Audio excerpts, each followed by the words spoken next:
This is the opportunity of a lifetime for people that have businesses and brands out there. Email us right now at advertise at hiphopun.com and you will get an opportunity to put your brand right in front of each video that we do. And let me tell you, the prices are crazy affordable. You definitely can afford it. Email us right now, advertise at hiphopun.com. I don't even like to talk about that, man.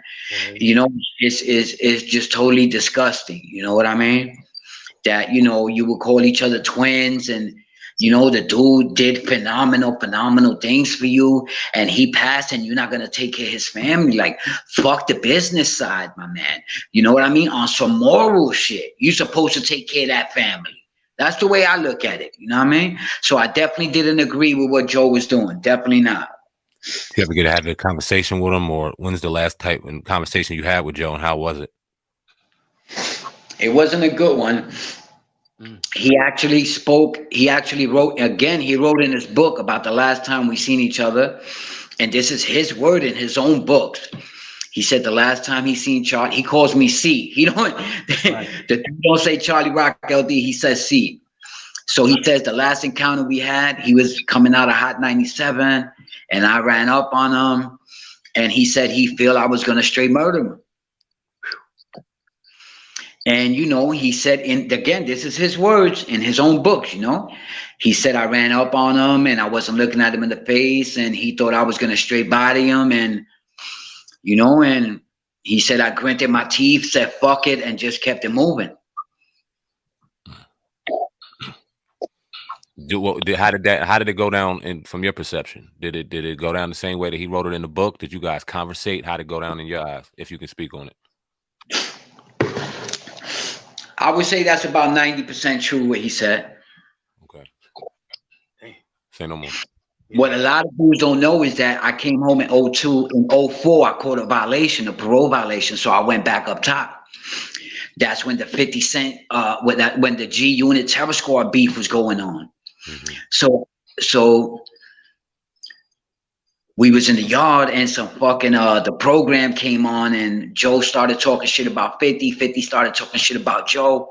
I was coming home in 4 months, and dudes were straight talking garbage about Joe.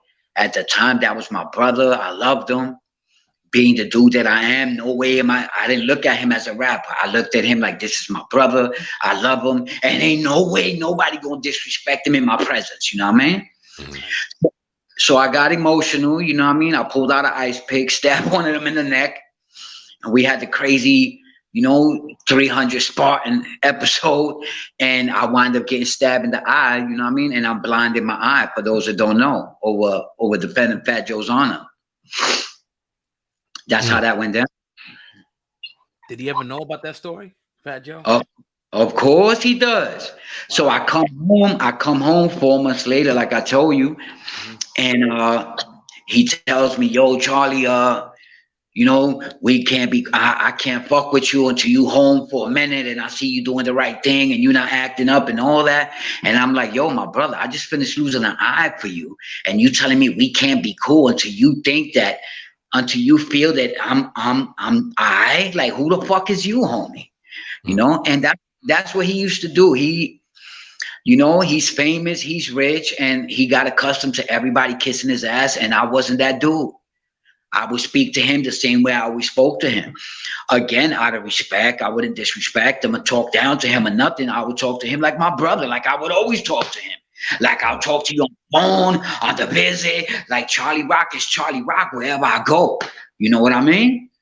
So I guess he just got accustomed to everybody, kissing his ass and bowing down, and Charlie wasn't going for it. So when he hit me with the, yo, I know you lost the eye, I thank you for banging out for me, but it is what it is, and I didn't go for it. I basically told him, fuck you, eat a dick, I'm out of here. You're not going to treat me like you do to this niggas. He did that to a few of the dudes. He did it to Raul.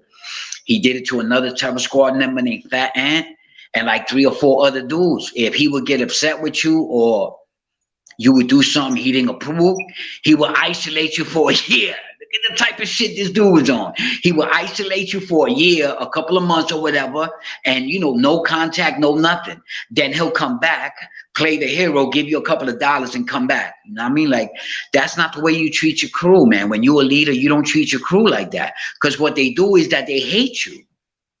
When you're a leader, you're supposed to have dudes love you. You know what I mean? Not hate you. Like, how you gonna treat somebody that you grew up with like that? And unfortunately, that's the shit he was on. I wasn't going for it, and that's where our fallout came in. I went on the K-State show. I aired them out. I even made a couple of diss songs that you can hear on my page, Charlie Rock LD, repping the real. On my playlist, I made a couple of diss songs, got at him and everything. I thought if I rap it to him, he might understand the nigga better. So I'm gonna get on some conspiracy type shit right now. I'm gonna ask you this because we hear everything that goes on in Hollywood and the music industry, people taking oaths and all this shit. And you knew Joe before Joe got famous. And I'm not saying anything about Joe being in any type of secret society, any wild shit. But knowing what we know and knowing your brother beforehand and after the fame, in your estimation, do you think it is something deeper to this music industry shit that does kind of change people in a way that makes them not visible to the real ones that came to him before? Say no more. Of course. You have to be blind not to see it. Dudes cross over to the dark side. It is what it is. And I believe that's what Joe did. Joe crossed over to the dark side. All of a sudden, for the last 3-4 years, Fat Joe is everywhere. He don't even got an album out, but he's all everywhere. Hosting BET, doing this. The nigga's name is Joe now. It ain't hard to tell what happened. You know what I mean? Like, people cross over to the dark side and, as they say, they sell their souls for the riches and the fame. You know what I mean? Yeah, man. And I think fuck the deal. On a personal level, I would never do no shit like that because how are you going to trade a few years of living well and having a couple of M's for an eternity of whatever you're going to go through? Like, that's the crazy fucked up deal. That's what's happening to your boy Ye right now. Ye did whatever deal he wanted to. They kept their side of the bargain. They made him into a billionaire. They turned him into a household name. And now that it's time to pay the piper, your boy Ye is trying to back out. Nah, homie. You made a deal. You signed the papers, homie. It's time to pay the piper. Now all of a sudden he's talking this God shit because he regrets whatever he did. You know what I mean? That's the way I see it. Right. I want to go back a little bit to the if you were around for any things that happened between 50 Cent and Fat Joe. I heard that got to a point where I don't know, hands were laid on people, but it was getting close to where somebody's about to drop. Can you talk about your times with 50 Cent, Terror Squad, and G-Unit beef? Well, that started right before I went in 04 for the violation. I don't remember them being no clashing, no hands-on, no nothing. I mean, to my understanding, 50 got tight when Joe jumped on that Ja Rule joint with Jadakiss. I got 100 guns, 100 clips, and so I guess that's when 50 took it personal. Words were exchanged, but as far as dudes popping off or clapping at each other or whatever, to my understanding, there was none of that. You know what I mean? They kept it crazy in the street, not in the street. No doubt. Growing up, when you grew up in the 80s and seeing where we at right now, like you said, you was a stick-up kid early in the conversation. I'm sure you got to do a lot of things that you probably couldn't do now, given the cameras and the type of surveillance that's out here nowadays. You'd be caught up in a couple hours the way they got angles and shit. And then also the culture of social media and how snitch culture almost became, like you said, something that was an ultimate violation. It seemed like not too long ago, and now it's accepted and damn near ignored. People don't even care about it anymore in what is distributed in mainstream. What do you think about all that? How we've changed over time, in particular in certain ways, certain codes that used to be non-negotiable? I mean, again, you're talking to a guy that stood in front of a judge at 18 years old and took 20 years. Let's let that sink in. 20 years when I could have easily ratted on half the niggas I was fucking with, because I was fucking with a lot of serious dudes. Dudes like Boy George, Eddie Ed, Chicky, you know what I mean? And I could have easily told on dudes, and that wasn't even an option. So the way I look at it now, I mean, everybody's just selling out, man. Like, there's no more honor.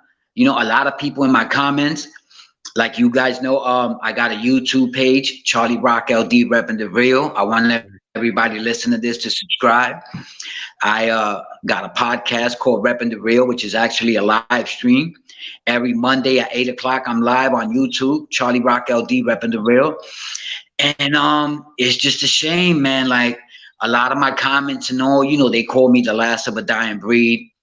They're telling me I'm made from a different cloth. Some people look at me like I'm crazy. Like, how could you take 20 years for somebody? And, you know, that was the mindset that it was back then. You know what I mean? And it is what it is.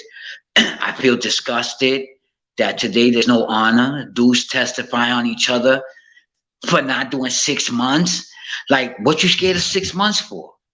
Right. You know what I mean? Like, I look at it like this. I'm an OG, and I look at it like this. And I'm talking to all you young dudes out here. You know what I mean? When you step into the trapping game, whatever you want to call it, you took an oath. Whenever you decide to step into the underworld and make money off drugs, kidnapping, licking, whatever you're doing, you took an oath, my man, to the streets. And part of that oath is that if and when your ass get arrested, you keep your mouth closed and you do your motherfucking time. You don't rat on people, man, especially your homies, dudes you grew up with. Like, I've heard some real atrocity stories, you know, fathers ratting on their sons, daughters ratting on their mother. Like, it's crazy, man. You know what I mean? And what my thing is, you get nothing out of it. I've seen dudes testify against dudes and you still got to do 10 years. So what the hell did you get out of it, my man?